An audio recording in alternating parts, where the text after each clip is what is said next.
Hello, everybody, and welcome to Night Call. We are a taxi driver, and that's about everything I know about this game.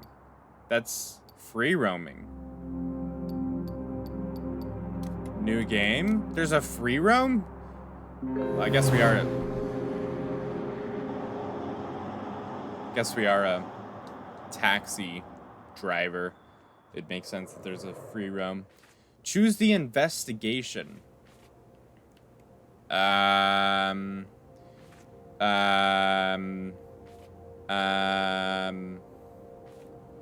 one. The judge. Choose difficult, balanced. Money will get easier to get, balanced. Okay, I lied. I know a little bit more about the game. We're a taxi driver. A guy tried to kill us, I think, and so we go and investigate to try to find the guy who tried to kill us. I don't know what the judge... I don't know why there's different missions. But that's the extent of my knowledge. It's a nice noir scenes.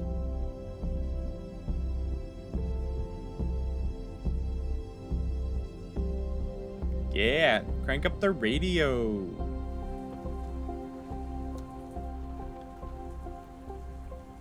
Oh, that wasn't a radio.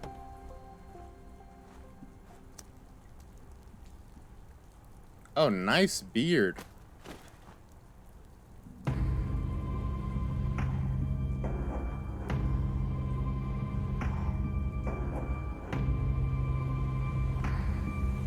That a guy behind it? Yeah, that was.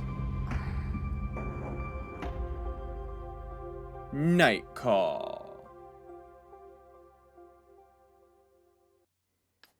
Should I...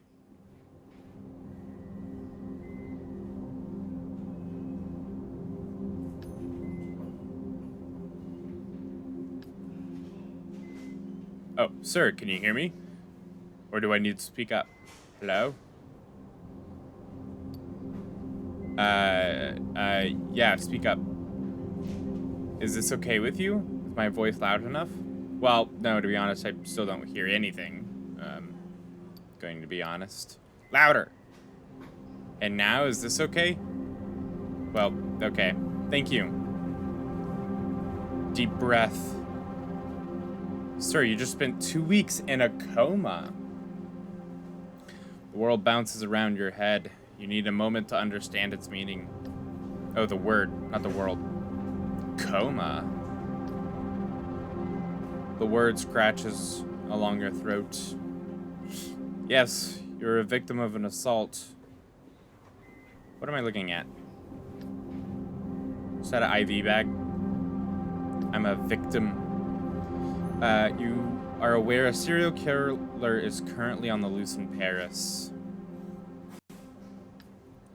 The judge, as the police call the killer, assaulted you. The bullet touched your liver, and in most circumstances, it would have been fatal. We chose to put you in an induced... Her voice becomes more distant, fades. Probably coma. Head is burning. You hear a whistle in one ear. Your fingers move to your wound underneath the bandages. You can feel its hard skin. It is incredibly painful. Well, don't touch it! Don't touch! Did they... Is that me talking? I'm guessing. I'm sorry? Did they catch the judge? No.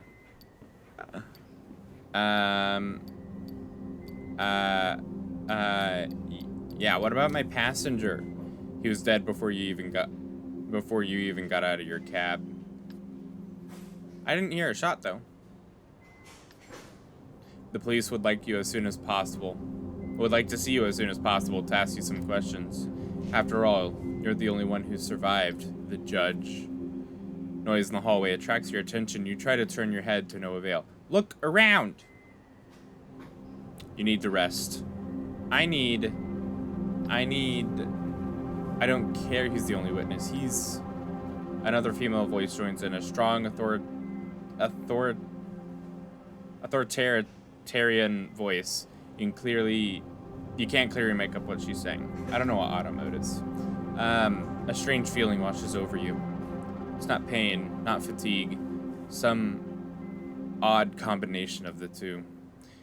Before being in this hospital, you'd never realized that anger was made up of a combination of pain and exhaustion. Anger, a feeling you know all too well.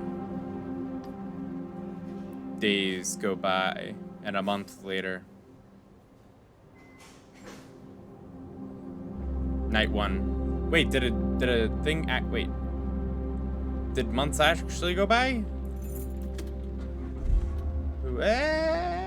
Well, look, I've got a bit of a problem. A real problem, that is. You have a pounding headache. This is your first night behind the wheel since the attack. Are you listening to me? I don't know why I gave him a Texan accent, but we are. Are you listening to me? You catch your boss's eye in the rearview mirror. Yeah. He stares at you for a second or two without speaking. Sometimes I wonder what goes on inside your head. You always seem so far away. I'm listening. Oh. Oh, okay. Okay. He's watching you very closely, trying to make out what's going on in your head. Nothing. You know I'm worried about you, don't you? Aw, he's a good boss. I know. You're like a son to me, you know. Ah, I know. And you know he's about to tell you the story of his taxi fleet again. Yeah. When my father died and left me the store, I could have sold it. I could have retired, gone back to the old country. Let him go on. But I decided to start a gab fleet with the money he left me to hire some guys from the neighborhood. And that's why I got 45 guys like you working for me. Though none of them are any match for you. He smiles. You want me to go over everything again? He points to the equipment on the dashboard, the meter, the GPS. You haven't been in a taxi for weeks. Maybe you do need a little refresher. Yeah, good idea. Right then. Well, first the map. Oh, I didn't notice the map at the top of the screen. First and the map. You spot potential customers and try to guess where they'll be going. Then you decide. When a customer orders up a taxi, if there's no one else around, you have to go pick them up. He shrugs. That's the way it goes. It's business. No problem. The other fares, you look at the map and then decide whether or not you want to take them. And then you drive. He flashes a quick mechanical smile. You know it well. When he talks about work, he talks about work. That's all. When your shift is over, we do the numbers and that is it. It's pretty simple. There's no reason why you can't do it. Oh, right, no overtime. We're in France here, and there are rules, regulations. You might not see it that way, but no one likes having a driver who hasn't slept for 24 hours. Anyhow, you know the ropes. You get it. I know you're gonna do a good job. Yeah, what's the matter? What's bothering you? Your boss keeps quiet for a while, as if he's hesitant to speak, and then... I don't think it's a good idea. You shouldn't be driving. The murderer is still out there, and we think he's gonna come back for you. He doesn't know who I am. He could have seen your face. The police are positive he didn't. He attacked from behind. I fell to the ground, then he took off. Silence. Your eyes lock. He holds your gaze. He wants to believe you, to be on your side. He looks away. Anyway, I'll let you get back to work. Every minute spent in your taxi is a minute lost. He gives you a smile, half ironic, half serious. Have a good evening. The sarcasm in his voice is palpable. Right, you have a good evening too. He'll spend the rest of his night dealing with problems and drivers. You wonder how and when the guy ever gets any sleep. Boss opens the door and exits the cab. You watch him cross the street and enter the fleet garage. A couple of colleagues are milking about. Taxis are coming and going. They all ignore you, consciously or unconsciously. You are branded. You sit there a moment, then turn the key in the ignition. The hum of the engine sends a tingle down your spine. It's impossible to describe how you first missed that feeling. It's back to the night shift. Back to life. Despite the attack. Despite it all. I got a killer beard, though. Okay. Well, we're not gonna... Oh, all the way over there? No. Okay, so we got fuel, we got time, we got money, muns. This one's close. I don't trust that one. Actually, really should have went for that lady. A night bus waves at you in the rearview mirror before passing. It's going way too fast. Okay. Port Malloy in the 17th. Yeah. Two women getting in the cab and give you their address. Hello.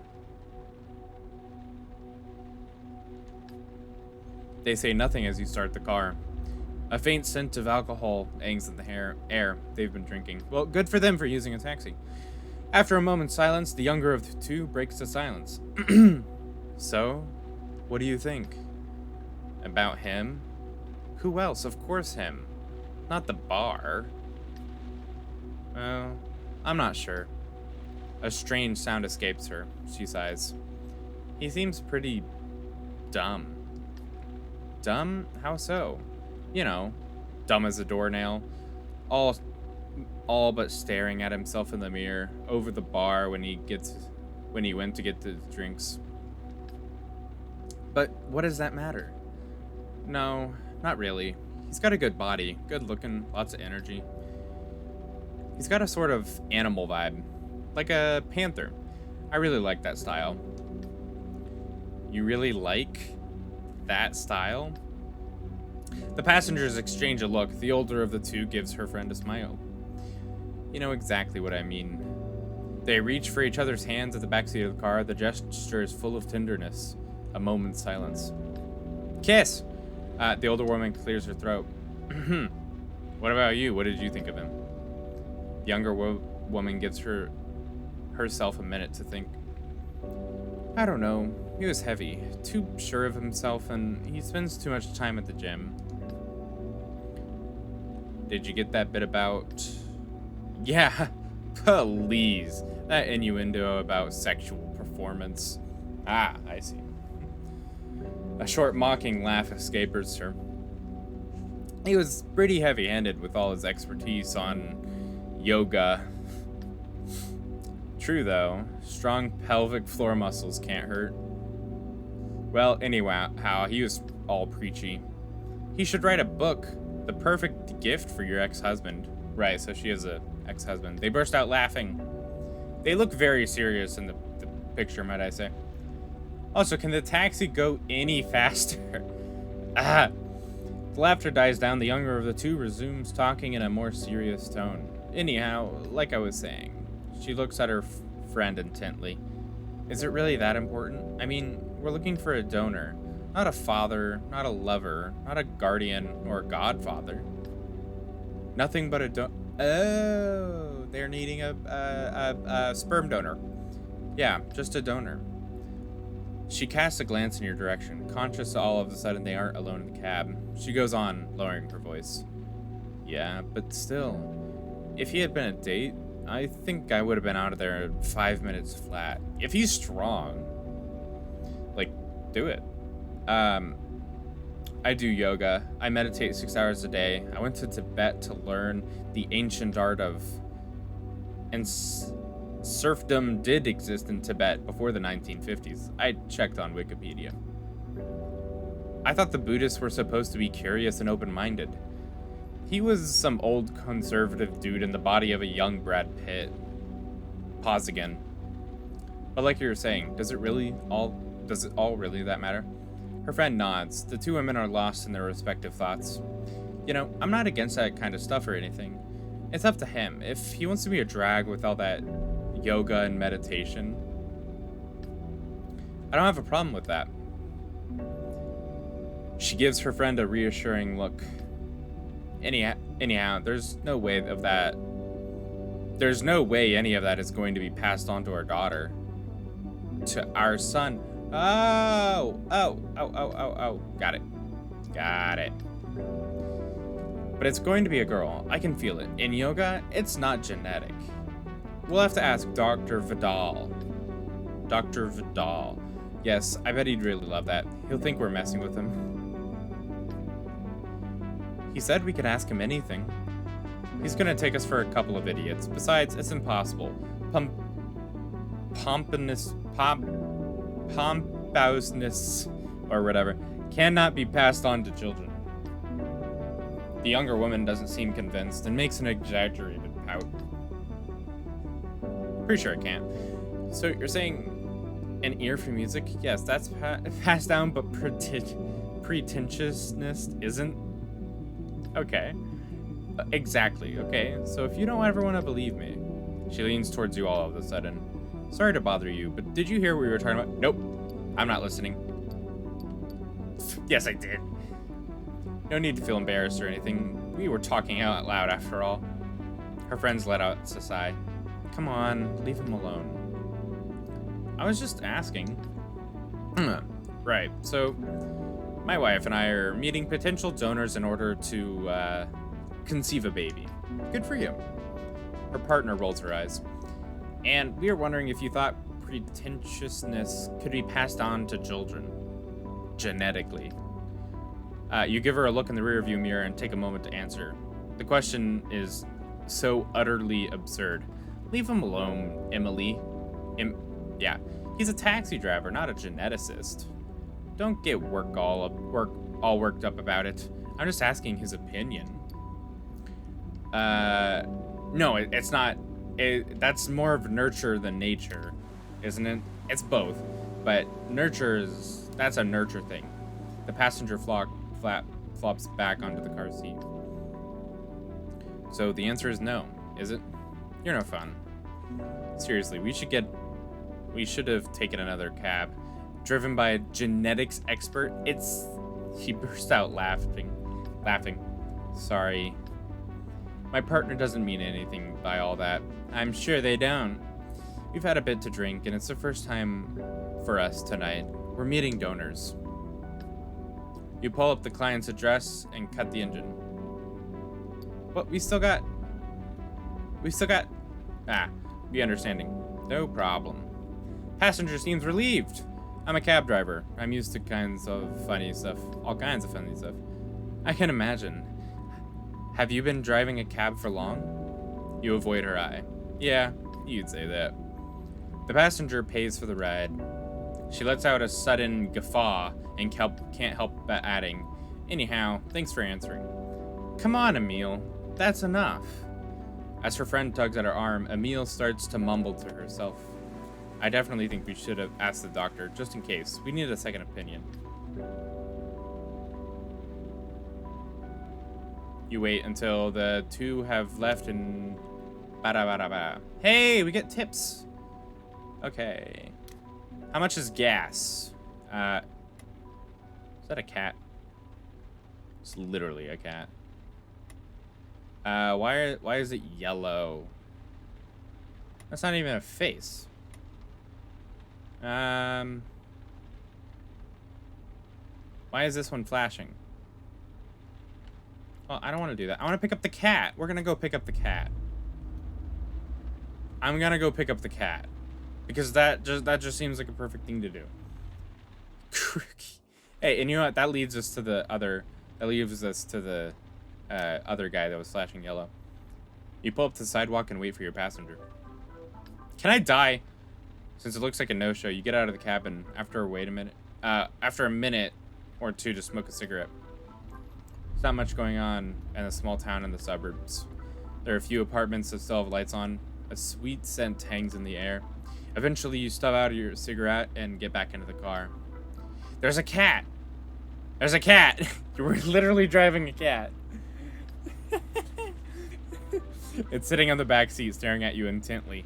You sit there for a moment, considering whether you should shoo it away. But just as you're about to wave your hand, the cat shifts positions and slips. A slip of paper falls from its collar. Oh. Yeah, pick up the paper. We're already driving. You pick up the piece of paper and unfold it. A fragment of the map Paris, the Saint-Lazare train station. You turn your eyes slowly to the cat. He seems to be accepting an answer. Are you going somewhere? The cat tilts its head to the side as if to say yes. You want to go to Saint-Lazare? I don't know how to pronounce that. The cat tilts its head again. Are you a dog? It's a cat. The cat slowly nods its head no. Oh, there we go. Your hands clutch the wheel tightly. What's going on? I love that. It's weird and wacky, but I love that. Turn around to face the cat. Yeah, we'll take it. You let out a sigh. Okay, fine. I don't know if it's gonna pay, but we're taking the cat. You start talking to yourself in low tones as if to balance the conversation. Normal. This is all perfectly normal. Yep. You start the cab, but cast a glance at the cat behind you. You're the one who ordered the cab? You start to laugh. As a few minutes go by, you try to break the ice. Simple questions are probably best. Everything okay?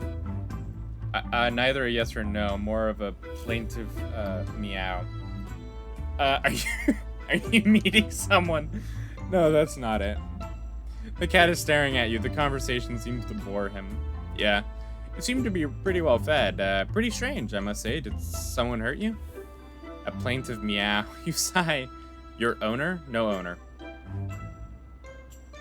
Another meow, but longer and deeper, more heartfelt. You nod your head. What happened? Oh, okay.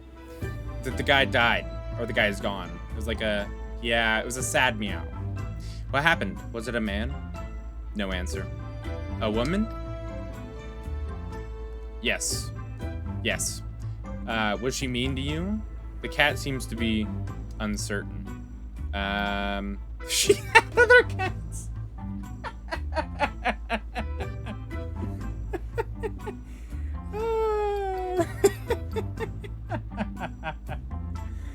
She had other cats.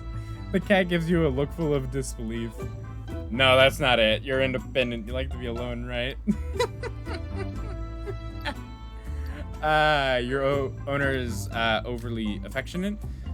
The cat lets out a string of insistent meows. Touche. That's it. She was too affectionate, and that's why you're running away.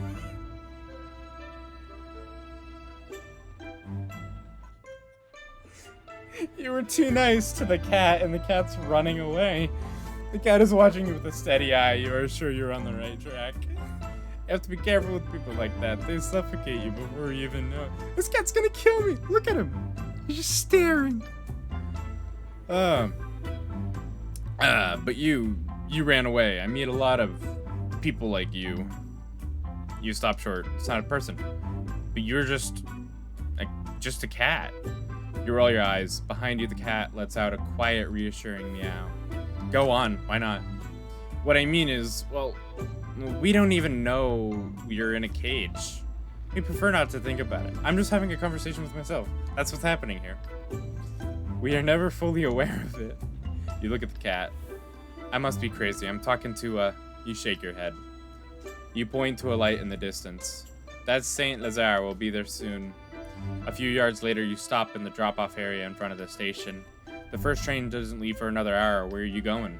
The cat stares at you without making a noise. Let me guess. Saint-Lazare. If you're going to the suburbs of Paris, you wouldn't need to come into town. So you're headed somewhere northwest of France. Brittany? Normandy. Somewhere by the sea, eh? The cat is looking at you and meows. A sharp sound. Probably a very She's going to fish! She's going to go fish! For the fish! I guess, yeah. You check to the time of the dashboard. It's time to go get a real customer.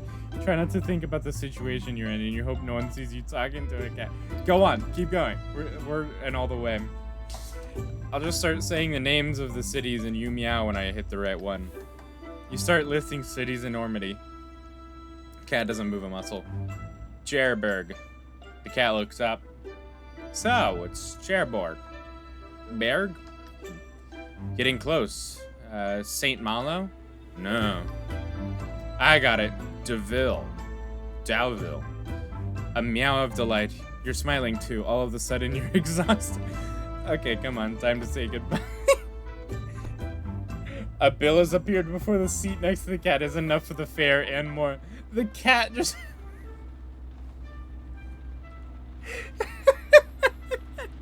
I won't ask where it came from. You smile and lean over the... Oh, I'm guessing the pet's not gonna like that. If she's running away from an over-affectionate owner, petting the cat's not the best idea. It leaps out of the car and darts between your legs. You can just make it out its shapes, dashing up a flight of stairs and slipping between the bars of a gate. You get back into the car. You drove karaoke to St. Lazare Station. You look at yourself in the rearview mirror. Your features are heavy with fatigue. Your right eyelid is twitching. As you start the car, you remember you are allergic to cats, but you haven't sneezed once. You pull out of the station. Ah! Wait, didn't he give me a solid bill, not a... Interesting. The door suddenly opens and a woman gets into the backseat. Oh, I wanted to end the episode. Having a good night. Who's Busset? For a second, you freeze. It's one of the cops working on the judge's case. She grins at you. Her voice creaks. You remember seeing her at the hospital. Something already bothered you about her stare. You know, it's actually pretty crazy. For weeks, I've been saying to myself, there's something off about you. Something not so nice. I dug around, mulled it over, bugged all my fellow cops about it because I was sure you lied to us. Well, I'm going to go ahead and leave it there for this episode. Thank you so much for watching Night Call. We taxied a cat around. I don't even know how to go off of that. Wow. Like, comment, subscribe. Comment if you like the series. I'm definitely going to make a few episodes at least. But if you guys don't enjoy it, then I'm not going to make more. I'm very much enjoying this so far. We haven't even got to the detective side of things at all. So, have a good day and keep on thinking.